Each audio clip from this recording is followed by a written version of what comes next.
Hello everyone, and this is my review for Monday Night Raw on January the 4th, 2016. And well, if last week's Raw, that was the end of 2015's, was pretty much atrocious for the most part, this one definitely started off the year in a very good way. And I won't say the show was great by any stretch of the imagination, but it was at least pretty darn good. It was fairly entertaining throughout the entire show. Areas that are worth nitpicking on, I will get to here in a few moments.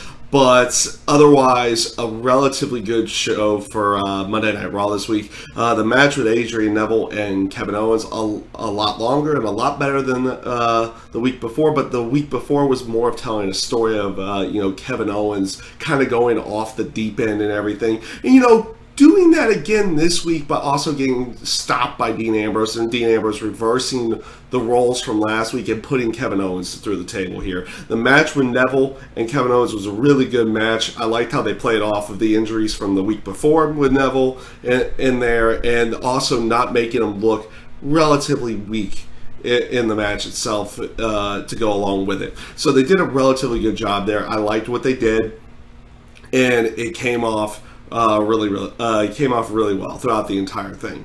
The aspect with Charlotte and Becky Lynch, I liked where they went with this. The aspect of, you could tell how they were going with Charlotte. He's like, okay, I'm not too keen with having this match again, but hey, let's have it anyway, and all that kind of stuff, kind of jazz there. And then, of course, when Charlotte ends out losing the match, which was a darn good match, they did a lot better job this week with Becky Lynch and Charlotte versus Becky Lynch going up against Charlotte than they did with Sasha Banks and Becky Lynch last week. I thought those two did a really good job out there for the match on Raw. We know what kind of match Becky and Sasha can actually do. We've seen it over in NXT. They just didn't do that last week, and they did a lot better job here. Putting over Becky Lynch in a better light, and now making it a full-on heel turn from Charlotte.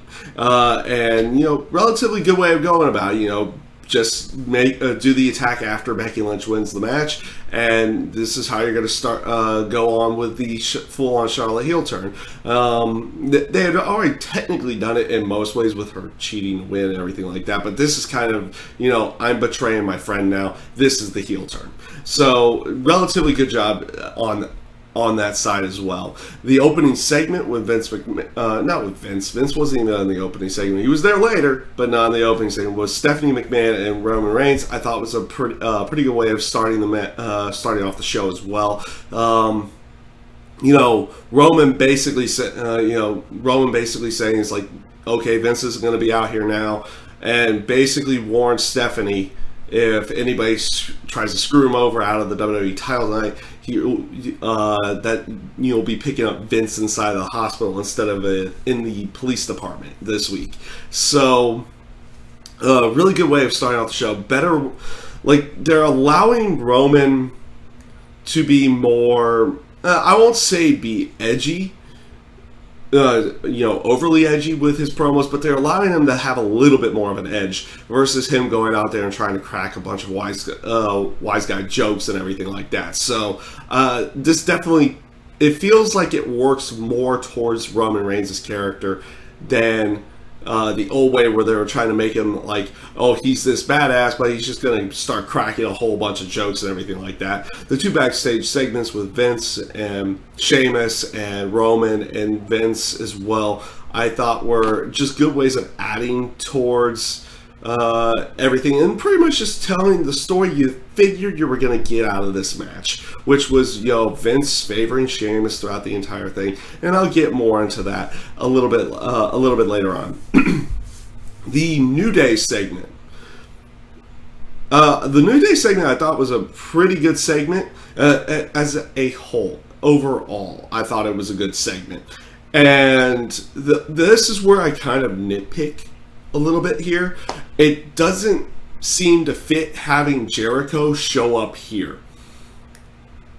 But then again, they were just trying to get Jericho out there, and obviously they're trying to get him out there as a face at this point as well. Don't get me wrong, I like Jericho showing back up and cutting his promo against the New Day and everything, and I liked how they did it with with New Day's countdown and then going into Jericho's countdown. I liked that transition there. I thought they did a good job with that. Overall, the segment was pretty good. Just doesn't fully fit for Jericho to be there in some way, shape, or form. I feel like it would have been more fitting for him to work something with Dean Ambrose, but they're obviously doing something with Kevin Owens and Dean Ambrose. They didn't want them to do anything with Dean Ambrose and Chris Jericho for the time being, which, by the way, they decided to go the big route for the fact that the SmackDown's on the USA Network from now on, with 2 title matches. They make Becky Lynch and Charlotte, and they make Dean Ambrose and Kevin Owens. So you have the Divas title and the Intercontinental title being defended on SmackDown. They're trying to make the show a little bit bigger than usual, and that's a good way of going for that, for SmackDown in that sense. But more with Raw here. Again, I like overall, I like the Chris Jericho segment, but it didn't seem to fully fit with maybe who he had been working with in the past. Last time we had seen him, he was working with Roman Reigns and Dean Ambrose against the Wyatt family, and now he's out there with the New Day. Now for the match with Kalisto and the Dudleys versus the New Day, phenomenal 6-man tag. I love this one. Very good match from them. Again, the match quality, and I felt that the promo quality and storytelling in general has been a lot better. And it was a lot better in this show than it was in last week's show. Now, granted, last week's show wasn't good at all. So, any step up would be a step up. But I feel like they did a lot better of a job here this week. The aspect with the new group, with it being Heath Slater, Curtis Axel, Adam Rose, and Bo Dallas going out there, this could be interesting. It could be interesting to see where they go with it. I like how they call them the social, the social outcasts, the social misfits in this one. It kind of works on there because they kind of get their going off of the social media side, but they're still like the misfits of the company. So they have this big, social media type following, but they don't, you can already tell they're like the little misfits of the company, and now they're banding together to try to get a bigger spot inside of there. It could be an interesting way to go. We'll see how long it actually lasts for and where they go with it. They obviously started off with Heath Slater getting a win over Dolph Ziggler by, of course, massive distractions and everything like that, but still getting the win. So we'll see where they go with everything. And this brings me into the main event of the night. And this, actually, no, not before the main event. They continued on this whole dominance with the League of Nations as well, at least on every other side except for Sheamus, in this sense. And that is with, the matchup between the Usos and Rusev and Alberto Del Rio. Really good tag match. Again, another really good match. And it doesn't, in the terms of story-wise, it doesn't really do anything for story outside the aspect of, the Usos being with Roman Reigns and the League of Nations type of storyline. So it doesn't really further any more of the storyline. Maybe potentially throws, if they really want to go for it, with League of Nations going after the tag titles at some point in time.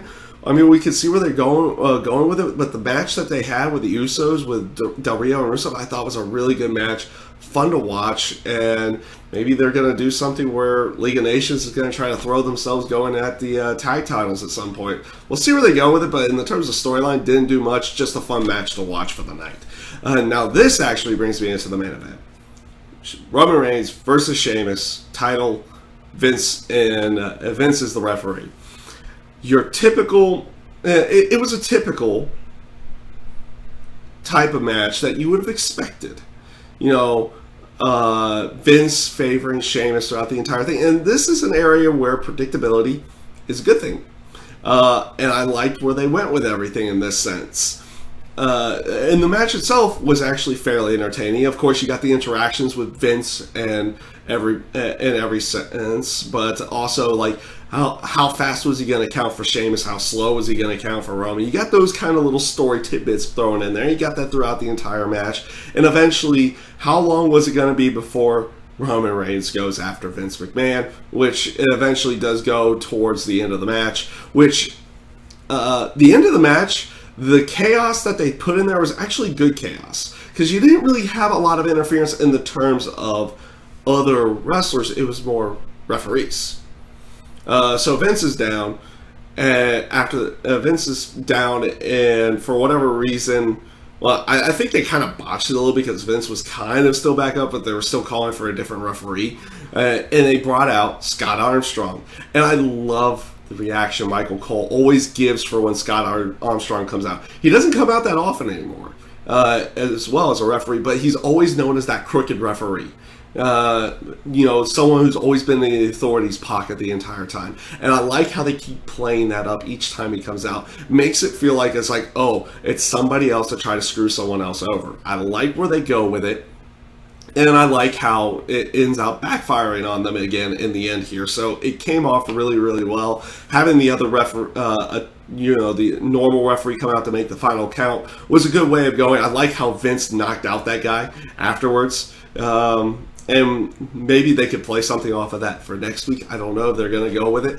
But I felt this match as a whole was a very good story told match. It was your typical type of story that you're going to get from this type of match, but they told it well, and it did what it needed to do, which set up for the end with Vince setting up, and I'm so glad they went this route. I really, really am happy they went with this route, though it could lead to the aspect of, you already know who the winner of the match is going to be for the Royal Rumble, but they're having Roman Reigns put the WWE title on the line in the Royal Rumble match. It's been so long. It's been so long since we've seen this. It's been since '92 when Flair won the title in the Royal Rumble match. It's the only time they've ever done it. It kind of, the Royal Rumble match has always had the biggest, always had like big importance because it determines the number one contender for the main event at WrestleMania. This time, it determines the title holder. It determines their biggest prize, and what is supposed to be the most chaotic type of match. So if you get the feel that anything could happen in this match, it will even throw that importance out there even more. And I'm glad they're going this route. It'll make the Royal Rumble match seem far more important this time. And now, granted, it might throw one of the things that is a big caveat of the Royal Rumble out the picture this year, which is the random returns in the terms of, random legends that only make one-time appearances with the Rumble match. It might get rid of that for the year, but it leaves it open for, obviously with Jericho coming out, he announced that he was going to be in the Rumble match, but it leaves it for a lot of the other big names to jump in there. Even like Brock could jump in there. Anybody that they really want to put in there. Obviously, they'll have people like Cena and the Wyatts and anybody who's been a part of the WWE title picture recently in this match. But it throws that out there as like, will they put Brock in the Rumble match and go after the title? Or like, what is Brock's role going to be? Because they announced him for next week, so it makes you feel like they're going with this route. So we'll see where they go with everything. There's only a few more shows before the Royal Rumble pay-per-view in general. I thoroughly enjoyed this week's Raw. I won't say it was a great show, but it was a darn good one. So we'll see where they go with everything. That is my review for Monday Night Raw this week. I thank you guys for watching, and have a great day.